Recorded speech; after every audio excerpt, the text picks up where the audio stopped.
வணக்கம் மக்கள். நம்ம இன்றைக்கி என்ன பார்க்க போகிறோம்னா, நம்ம ஆலயத்தை க்ளீன் பண்ண தான் வந்திருக்கோம். பயில்கள் எல்லாம் சேர்ந்து சும்மாவே பயில்கள் கரெக்டாக பட்டையை கிளப்புவானுங்க.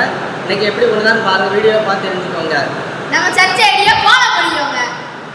இயேசுவையே துதி செய், நீ மனமே இயேசுவையே துதி செய். கிறிஸ்து இயேசுவையே துதி செய், நீ மனமே இயேசுவையே துதி செய். இயேசுவையே துதி செய், நீ மனமே இயேசுவையே துதி செய். கிறிஸ்து இயேசுவையே துதி செய், நீ மனமே இயேசுவையே துதி செய்.